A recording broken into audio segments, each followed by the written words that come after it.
Inclusive, eu quero conversar agora com o Luca Bassani, que está acompanhando uma outra camada dessa história, porque o Vladimir Putin, líder russo, propôs um encontro em Moscou com Volodymyr Zelensky, uma reunião bilateral. E, segundo as fontes aliadas de Volodymyr Zelensky, ele recusou, Luca Bassani. Bem-vindo, meu amigo.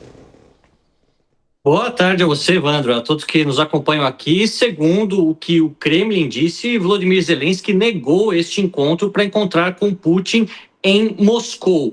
De acordo com aquilo que foi revelado, essa proposta teria vindo diretamente após o encontro dos europeus com Donald Trump no dia de ontem e seria um encontro bilateral entre Rússia e Ucrânia apenas. Tudo indica que um encontro entre os dois líderes poderá acontecer pela primeira vez desde que a guerra começou, mas no formato de uma conferência trilateral, com a presença de Donald Trump, com a presença dos Estados Unidos. Ontem nós vimos que o presidente Macron ele quer empurrar uma espécie de encontro quadrilateral, ele não abre mão dos europeus participarem também do processo de desfecho dessa guerra, por envolver o continente, por envolver garantias de segurança que muitas pessoas dentro da Europa acreditam que serão supridas pelos próprios europeus, o exército francês, o exército britânico e também os próprios alemães. Então, são questões muito complexas, mas uma notícia positiva no meio disso tudo é que o chanceler russo, o ministro das Relações Exteriores, Sergei Lavrov, mais de 20 anos no cargo e alguém que é de alta confiança para Vladimir Putin, disse hoje que está sim disposto a organizar esse tipo de encontro entre os três líderes, Zelensky, Putin e Trump, nos próximos dias, e que a Rússia não se preocupa apenas com territórios, mas que ela também quer garantias de segurança, seja para os étnicos russos dentro da Ucrânia, que eventualmente ainda fiquem sob a administração de Kiev após uma partilha, seja para todos os russos na fronteira com a Europa, com a OTAN, considerando que a OTAN ampliou o seu contato com a Rússia, né, eu digo em relação às fronteiras, desde que a Finlândia ingressou na Organização Militar Ocidental durante esta guerra. Mais de 1.000 quilômetros somados à já extensa fronteira da Rússia com a OTAN. Portanto, eles também querem garantias de segurança. Vamos ficar de olho quando e onde este encontro acontecerá. Tudo indica que talvez de uma localidade neutra, provavelmente a Turquia ou algum outro país do Oriente Médio que receba tanto Zelensky quanto Putin sem maiores problemas. Ô, Luke, e aí nesse encontro o presidente francês chamou o Putin de ogro? Exato, o Macron foi talvez dentre aquelas 7 lideranças europeias o mais incisivo e disse que Vladimir Putin é um predador, é um ogro, ou seja, uma figura no cenário geopolítico que já descumpriu uma série de tratados assinados em outras ocasiões, então não tem muita credibilidade, por mais que prometa tudo neste momento. O presidente Macron também, como disse anteriormente, enfatizou a necessidade da Europa participar dessas reuniões, destes encontros multilaterais, para que também tenha sua parte representada, considerando que é um dos principais fiadores da Ucrânia. Sabemos que os Estados Unidos concedeu o maior número de armamentos e uma maior quantidade de dinheiro, mas a Europa, com seus 35%, 40%, também não podem ser desconsiderada dessa conta e sendo o continente onde a Rússia e a Ucrânia estão localizadas. Não pode ser completamente negligenciada neste tipo de decisão. Se Trump vai aceitar, se Putin vai aceitar a presença dos europeus, aí é uma outra questão, mas tudo indica que será uma negociação também dura para a Europa conseguir a sua vontade, que a sua vontade seja feita, que ela seja respeitada no mínimo durante este processo de negociação para o desfecho da guerra da Ucrânia. Bom, obrigado pelas informações, Luca Bassani. Ótimo trabalho para você. Vladimir Putin já ouviu e sofreu sanções muito piores do que ser chamado de ogro. Então, provavelmente, essa manifestação não vai fazer diferença nenhuma. Eu quero te perguntar, Bruno Musa, se você iria a um encontro com Vladimir Putin na Rússia se você fosse Volodymyr Zelensky. Olha, tudo depende de toda a parte da segurança, mas eu acredito que nesse momento, se realmente houver esse acordo... Vladimir Putin lá? Oi? Você almoçaria e jantaria com Vladimir Putin se você fosse Volodymyr Zelensky sozinho numa em Moscou? sala, só os dois, absolutamente não.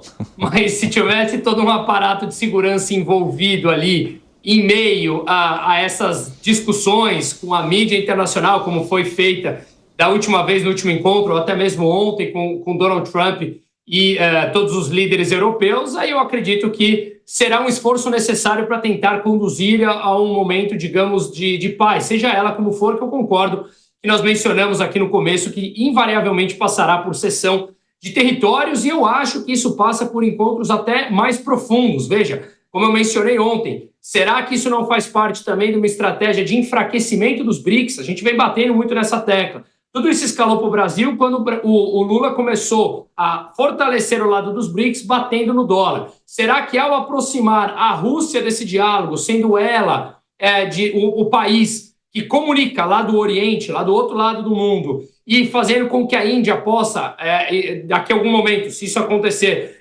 diminuir as sanções por comprar petróleo da Rússia, enfraquecendo a China, será que isso não começa a tirar um pouco do poder dos BRICS e, consequentemente, da tal desdolarização, como a gente vem comentando? Então, acho que isso envolve a Ucrânia, como o Trump falou, não ter a OTAN, ela não pertencer à OTAN, que é uma parte importante que a Rússia demanda. Então, acho que é um jogo de tabuleiro de várias peças, que se, obviamente, isso for televisionado, eu acho que eu iria, sim, numa sala sozinho com o Trump, sendo o Zelensky agora, com certeza, eu acho que não iria, não. O que foi, Piper? Eu queria só fazer uma correção. Eu disse que de todos aqueles líderes europeus, nenhum estava sentado à mesa quando o Trump foi presidente pela primeira vez, mas não. Sim, Macron estava, e foi exatamente o Macron que eu destaquei aqui ontem, que quebrou aquela espécie de consenso, né? Aquela série de agradecimentos aí ao presidente Trump.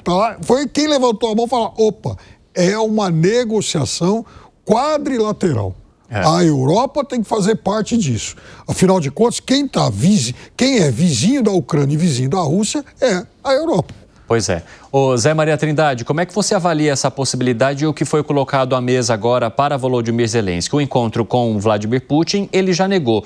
Mas e as negociações envolvendo Donald Trump? São aceitáveis para o líder ucraniano, no teu ponto de vista? É que Donald Trump chegou à conclusão de que não dá para financiar essa guerra, não dá para continuar financiando. Deixou claro, inclusive, que não se trata de doação, que é empréstimo, que ele vai querer no futuro o dinheiro, né? E ele está ansioso por essa paz. A paz é um bem da humanidade, né?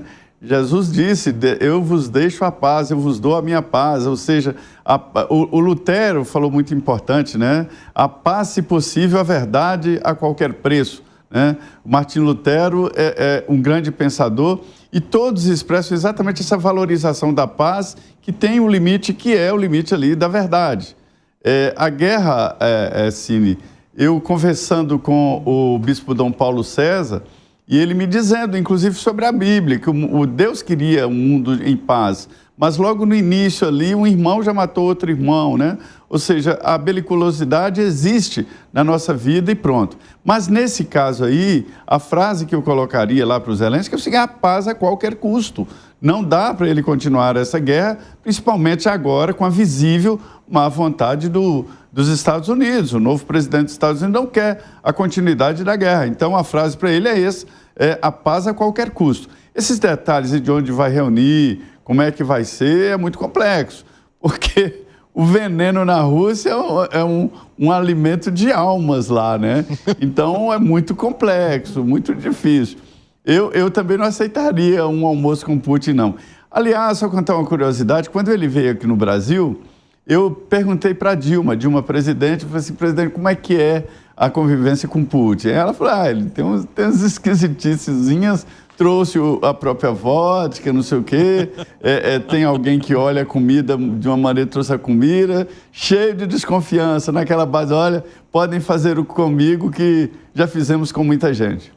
Exatamente, Zé Maria Trindade. Cada um vai assumindo as suas medidas de segurança e prevenção do mal pior. Agora, Alangani, a gente está falando também sobre essa manifestação de Emmanuel Macron. Embora ele tenha sempre se colocado como uma figura combativa no discurso, o poder da União Europeia sobre qualquer modificação é quase que inócuo, né? Exatamente. Aliás, essa é exatamente a preocupação da União Europeia e principalmente de Emmanuel Macron. A continuidade da guerra, em certo sentido, é interessante para a União Europeia. Por quê?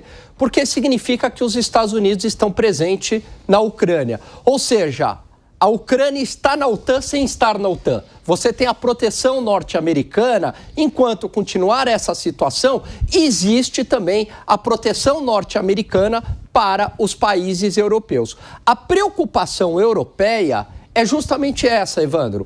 Com o final da guerra, como é que fica a nossa proteção? Porque o Trump já sinalizou, primeiro, que essa guerra não interessa a ele. Por quê? Porque custa muito caro e o americano não ganha absolutamente nada com isso. Segundo, pegando uma carona no que o Musa falou, você jogou a Rússia no colo da China. Sendo que a Rússia, em momentos históricos, ela foi muito importante para o Ocidente, né? Inclusive, Moscou se considera muito mais ocidental do que oriental. Para fazer o serviço sujo no Oriente Médio, você precisa da Rússia. Para conter a Síria, você precisa da Rússia. Na Segunda Guerra Mundial, você precisou da Rússia para derrotar os nazistas. Portanto, do ponto de vista geopolítico, também é interessante ter uma Rússia mais próxima. E aí o Trump não quer pagar mais pela segurança da Europa. E esse é o receio da Europa, de ter que arcar sozinha com o ônus militar, né, e financeiro da sua própria segurança.